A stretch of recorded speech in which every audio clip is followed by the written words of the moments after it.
नमस्ते। थर्ड आई में आपका स्वागत है। सबसे पहले कोरोना की बात।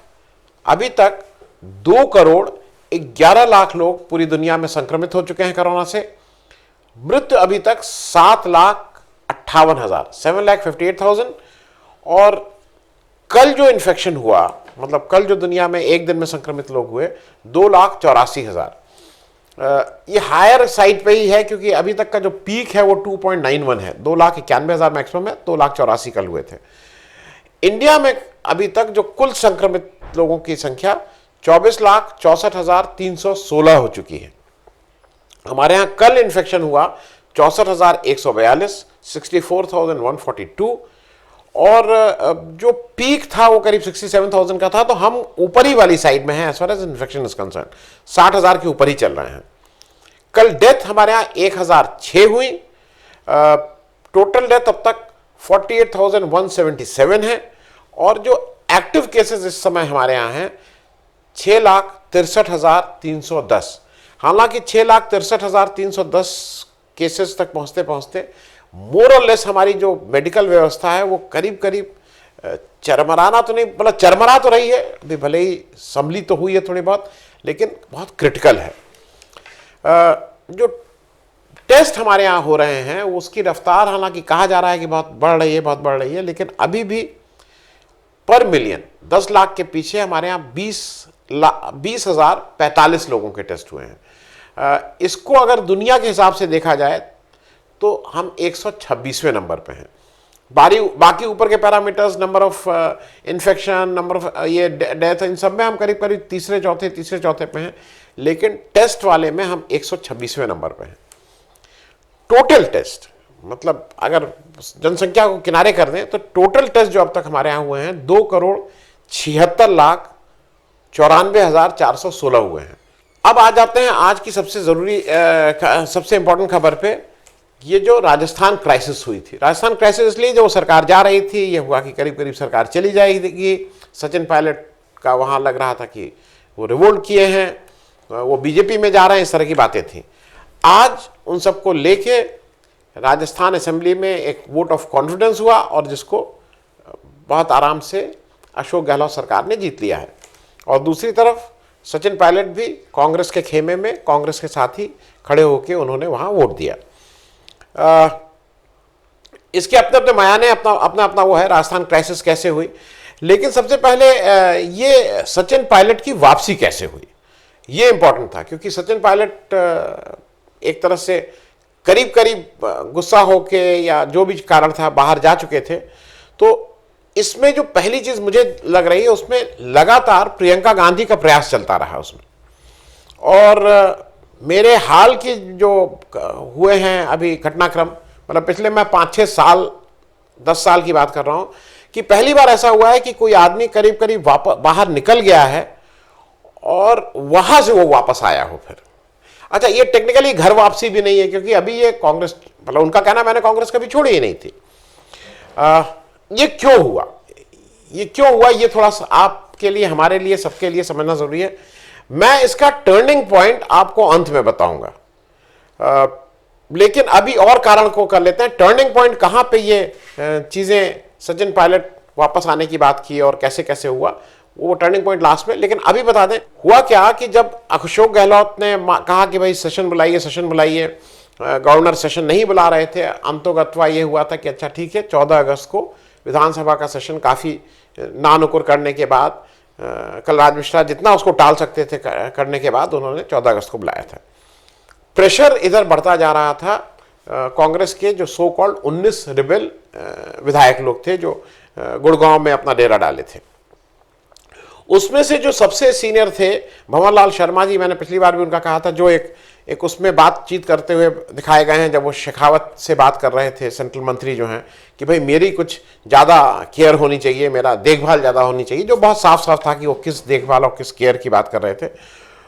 वो 9 अगस्त को उन्होंने आके केसी वेणुगोपाल, जो कांग्रेस के प्रभारी हैं और जो कांग्रेस के शायद जनरल सेक्रेटरी हैं, उनसे आके मुलाकात कर ली। और उनसे उन्होंने बताया कि मेरे पास 5+1 मतलब 6 लोग जो हैं, ये लोग वापस आने को तैयार हैं और आना चाहते हैं वापस।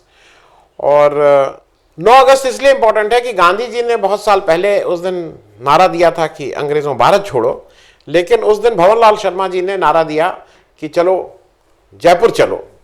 तो दिल्ली से जयपुर चलने की बात उन्होंने तय कर दी और रात में वो फिर रिसोर्ट पे नहीं गए, जो जहां इन लोग गुड़गांव में रुके थे, वो कहीं अपने दिल्ली में किसी रिश्तेदार के घर में रुक गए। सचिन पायलट उनको ढूंढते रहे और 10 अगस्त को मंडे को वो चुपचाप निकल गए जयपुर के लिए। तय ये हुआ था कि वो वहां जाएंगे, अशोक गहलोत से मिल लेंगे और उसके बाद एक प्रेस कॉन्फ्रेंस करेंगे।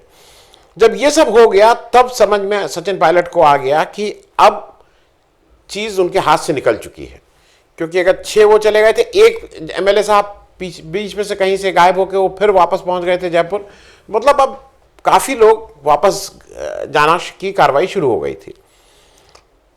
तो अब सचिन पायलट को लगा कि एक ऑनरेबल एक रास्ता कहीं से मिल जाए जिससे वो वापसी हो। इधर लगातार प्रियंका गांधी इनसे संपर्क बनाए हुई थी। सचिन पायलट उसके बाद प्रियंका गांधी और राहुल गांधी के पास पहुंच गए। अभी उनकी प्रेस को अभी भंवरलाल शर्मा पहुंचे नहीं थे जयपुर, और उससे पहले ही ये पहुंच के उन्होंने उनसे मुलाकात कर ली, लंबी बातचीत हुई। और उसके बाद जब इनका जो सचिन पायलट का ये कहना था कि मैंने तो कांग्रेस कभी छोड़ी ही नहीं, उनका ये कहना था कि मेरे जेन्युइन इश्यूज थे और जो रिवोल्ट नहीं था, ये कह रहे थे मेरे जेन्युइन इश्यूज थे। और उन्होंने ये भी कहा कि भाई जिस ढंग से मुझे ट्रीट किया गया, नोटिस ऑफ सेडिशन मेरे ऊपर भेजी गई, एफआईआर लगाई गई, मेरे जो एमएलए मेरे साथ थे उनको वहाँ की जयपुर पुलिस और राजस्थान पुलिस ढूंढती हुई आ गई, सस्पेंड किया गया इन लोगों को, नोटिस वोटिस हो ही गई थी। और इस सब से वो कह रहे थे मैं थोड़ा आहत हूँ। लेकिन उन्होंने ये भी बात साथ में कही कि एक कंस्ट्रक्टिव बात, क्योंकि ये तो बात उन्होंने अपने को कर दी, अब उन्होंने कंस्ट्रक्टिव बात क्या कही, उन्होंने कहा सेंट्रल लीडरशिप की दुहाई दी। उन्होंने कहा कि जो सेंट्रल लीडरशिप थी उसके, उन्होंने ये भी कहा कि सेंट्रल लीडरशिप बहुत दिनों से ये ग्रीवांस थी उनकी, और जो सेंट्रल लीडरशिप सुन नहीं रही थी, तो शायद इसलिए मुझे वो सुने, इसलिए मुझे ये सब करना पड़ा। उन्होंने ये भी कहा कि मैंने पूरे उसके दौरान ना लीडरशिप के अगेंस्ट एक शब्द बोला और ना मैंने चीफ मिनिस्टर के अगेंस्ट बोला। हालांकि उन्होंने ये भी कहा कि मेरे ऊपर पर्सनल अटैक हुए थे। वो सबको याद है कि जब उनको अशोक गहलोत ने उनको निकम्मा कहा था एक प्रेस कॉन्फ्रेंस में बीच में। इससे एक सीख मिलती है, इससे एक चीज सीख ये मिलती है कि राजनीति में कोई परमानेंट फ्रेंड नहीं है, कोई परमानेंट विरोधी नहीं है, और विरोधी ज्यादा आजकल लोग उसको दुश्मन मानने लगते हैं, तो दुश्मन तो नहीं है, क्योंकि कब कौन किसके साथ आ जाए। जैसे आपको एक छोटी सी याद दिला दूं, योगी आदित्यनाथ जी के अगेंस्ट मनोज तिवारी ने समाजवादी पार्टी के टिकट पे अच्छा इलेक्शन लड़ा था, और जब इलेक्शन लड़ते हैं तो बहुत सी चीजें कही जाती हैं, उन्होंने अच्छी बुरी सब बातें कही थी गोरखपुर में। और कुछ समय का चक्र ऐसा चला कि मनोज तिवारी भाजपा में आ गए, सांसद हो गए, दिल्ली के अध्यक्ष हो गए, और योगी जी और वो एक पार्टी में हो गए, और उनको फिर उसके बाद मंच उन्होंने शेयर किए। तो इसलिए मतलब राजनीति में ये हरदम देखना चाहिए कि अपने शब्दों को आप इतना तल्ख, इतना खराब ना कर दें कि कभी आंख ना मिला पाए। कांग्रेस की जो हाईकमान, सो कॉल्ड हाईकमान है, उसने भी एक 3 मेंबर की कमेटी बना दी है कि वो इसमें जांच पड़ताल करेगी, कैसे क्या हुआ, कैसे क्या नहीं हुआ। अब इसके बाद राजस्थान के बाद एक जरा कांग्रेस की क्राइसिस भी समझ लें। कांग्रेस की क्राइसिस क्या है? कांग्रेस की क्राइसिस क्या है भाई? कांग्रेस की क्राइसिस बहुत स्पष्ट है। राहुल गांधी इश्यूज रेस कर रहे हैं, लेकिन आज समहाउ उनको लोग अभी नेता के रूप में नहीं मान रहे हैं।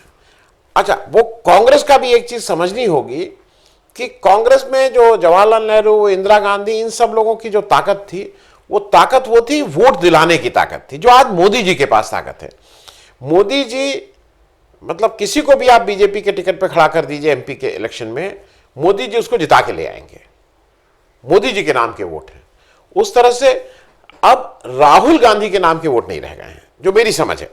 मतलब वो जो गांधी है ना कि गांधी परिवार के वोट, वो अलग बात है कि उनका कंट्रोल है, लोग उनको करते हैं, वो कहते हैं कि वो ग्लू की तरह काम करते हैं, कॉमन फैक्टर है, वो सब ठीक है, लेकिन वोट दिलाने की उनके पास अब ताकत नहीं रह गई है। क्योंकि अगर वोट दिलाने की होती तो अमेठी में जहां से वो हारे, उनको हारना नहीं चाहिए था। वो बहुत बहुत समय से वो कंस्टिट्यूंसी उनके परिवार के पास रही है, उन लोग मेहनत भी वहाँ करते हैं, लेकिन वो हार गए थे वहाँ। सोनिया जी एक तरह से अपने को बाहर कर ली थी इससे, वो तो इंटरिम प्रेसिडेंट के रूप में आई हैं, तो वो भी बाहर हैं और उनके नाम से भी आज की तारीख में संगठन में जरूर उनकी चलेगी, लेकिन वोट उनके पास भी नहीं है। अभी मैं इसको एक चीज से और रिलेट कर रहा हूं। 2 दिन पहले, एक थोड़ा मैं विषय से अलग हटके बात कर रहा हूं, एक सुप्रीम कोर्ट का फैसला आया है जिसने ये कहा है कि बेटा बेटी दोनों के मतलब जो आपकी पैतृक संपत्ति है, बाबा दादा नाना सबका उसमें है, उसमें आपका बराबर का अधिकार है जितना पुत्र का है। तो मुझे ऐसा लगता है कि एक तरह से वो बहुत क्लियर इंडिकेशन है प्रियंका गांधी के लिए भी, कि अगर कोई इस गांधी परिवार की कोई पैतृक मतलब राजनीतिक धरोहर है, राजनीतिक संपत्ति है, तो उस पर जितना राहुल गांधी का अधिकार है उतना ही प्रियंका गांधी का भी है। तो अब मेरे ख्याल में बिटवीन राहुल गांधी एंड प्रियंका गांधी जो अभी हुआ है आज की तारीख में, प्रियंका गांधी के पास शायद मैं कह रहा हूं वोट दिलाने की क्षमता राहुल गांधी से ज्यादा है। तो भाई जब अब सुप्रीम कोर्ट ने भी कह दिया है तो क्या दिक्कत है? फिर तो इस देश के न्याय परंपरा को ध्यान में रखते हुए एक बार प्रियंका गांधी को भी मौका दे देना चाहिए। क्योंकि इसमें एक जरूरी बात यह है, जो सचिन पायलट जो करीब बाहर जा चुके थे, उनको वापस लाने में मैंने जैसा पहले भी कहा था कि सबसे बड़ा श्रेय प्रियंका गांधी का है। क्योंकि आपको मैं 3-4 चीजें जल्दी से याद दिला दूं। आंध्र प्रदेश में जगन रेड्डी, कांग्रेस उनको या राहुल गांधी उनको हैंडल नहीं किए ठीक से, इसलिए वो चले गए। असम में अगर आपको याद हो, हेमंत बिस्वा शर्मा जो थे, उनका बार बार जब वो निकले तो उन्होंने बताया कि जब वो गए थे राहुल जी से मिलने तो उनको ठीक से ट्रीटमेंट नहीं मिला था। अगर आपको याद दिला दूं तो फिर से मध्य प्रदेश में ज्योतिरादित्य सिंधिया, वो कहे कि इतने महीने हो जाते हैं और मिलना चाहते हैं और वो लोग नहीं मिलते हैं। लेकिन यहाँ पे जो प्रियंका गांधी ने दिखाया, वो लगातार सचिन पायलट से बात करती रही और हाल के दिनों में शायद पहली बार है कि उस यूथ लीडरशिप से किसी ने बात की और उसको फिर वापस ले आई। अब हम लोग आ जाते हैं थोड़ी देर के लिए जल्दी से बीजेपी की बात कर लें। बीजेपी की तरफ से CBI, ED, income tax, governor, सारा व्यवस्था, अच्छी व्यवस्था, बहुत अच्छी व्यवस्था, सब कुछ लगा हुआ था, लेकिन कारगर नहीं हो पाया। दूसरा क्या जो मेरे हिसाब से है कि जो गहलोत जी जो प्रोएक्टिव हो गए, इसमें एक चीज, क्योंकि बीजेपी क्यों नहीं सक्सेसफुल हो पाई, अशोक गहलोत यहां पे प्रोएक्टिव हो गए थे। उन्होंने, क्योंकि वो सारे काम करने लगे जो बीजेपी के जो मैनेजर, जो सबसे बड़े जनरल मैनेजर साहब हैं, जो करते हैं। उन्होंने वो कुछ पुलिस प्रोब चालू कर दी, उन्होंने वो टेप सार्वजनिक कर दिए जिसमें एक केंद्रीय मंत्री कैसे लेन देन की बात कर रहे हैं, उन्होंने उस आदमी को पकड़ के जेल में भी डाल दिया। वो सब करने लगे जो अभी तक दूसरी बीजेपी जो ये सब करती थी। तो इनके प्रोएक्टिव अशोक गहलोत के होते ही बीजेपी डिफेंसिव उसमें आ गई। लेकिन जो इसमें जो एक बड़ा फैक्टर था जिस वजह से नहीं हुआ, वो ये था कि यहां पे वसुंधरा राजे तटस्थ रही। जैसे आपको याद हो, अगर मध्य प्रदेश में शिवराज सिंह चौहान बिल्कुल कमर कस के कूद गए थे और मैनेज करने लगे थे, वसुंधरा राजे ने मोर और लेस तटस्थ रही इस पूरे उसमें। और वसुंधरा राजे के तटस्थ रहते ही बीजेपी के पास ये शेखावत जी हो, चाहे राज्यवर्धन राठौर हो, चाहे ओम माथुर हो, चाहे कटारिया जी हो, इनके पास वो पॉलिटिकल क्लाउट नहीं है जो वसुंधरा राजे के पास है, इसलिए शायद ये नहीं हो पाया। और जैसा मैंने पहले कहा था, मेरे हिसाब से जो टर्निंग पॉइंट इस सारे गेम का था, जहां से सचिन पायलट और ये सब हुआ, वापसी की बात शुरू हुई, वो ये था कि अशोक गहलोत ने इतना प्रेशर कर दिया कि बीजेपी को अपने 20 एमएलएस को ले जाके किसी तरह से गुजरात में रखना पड़ा। उनको लगा कि कहीं हमारे एमएलएस इधर उधर ना भाग जाएं। और उसके बाद स्टोरीज जैसी आ रही थी कि 16 एमएलएस ने वहां गुजरात जाने से मना भी कर दिया। 3 चार्टर प्लेन किए गए थे जिसमें से इन सब एमएलएस को गुजरात ट्रांसफर किया गया था। तो मेरे हिसाब से टर्निंग पॉइंट वहां था जब इस कैंप ने ये देख लिया कि ये तो शायद बीजेपी की तरफ से ही अगर ऐसा होता है तो कहीं अशोक गहलोत बीजेपी में कोई रिवोल्ट ना करा दें। तो वो टर्निंग पॉइंट इसका हुआ और वहां से फिर मतलब जो 19 विधायक थे उनके वापस आने की बात होने लगी। चलते चलते एक व्यक्ति का नाम, एक पार्टी का नाम जल्दी से और कर दूं क्योंकि चीजें रिलेट हो रही हैं। मायावती जी बिना कहे इस समय खुल के बीजेपी के साथ खड़ी हो गई हैं। मायावती जी वो जो 6 उनके विधायक थे जो इलेक्शन के बाद जो अपने को पूरी तरह से कांग्रेस में जाके मर्ज हो गए थे, उसमें कोई एंटी डिफेक्शन कानून नहीं लगा था, लेकिन उन्होंने यहाँ उसका एक व्हिप जारी करके और उसको कुछ एक अदालत तक ले जाने की बात कोशिश कर रही हैं, जिससे बीजेपी का फायदा हो। आज ही एक मायावती जी का एक और बयान आया है कि मध्य प्रदेश के जो 27 जगह इलेक्शन हो रहे हैं, वो 27वां सीट पे अपने कैंडिडेट खड़ा कर रही हैं।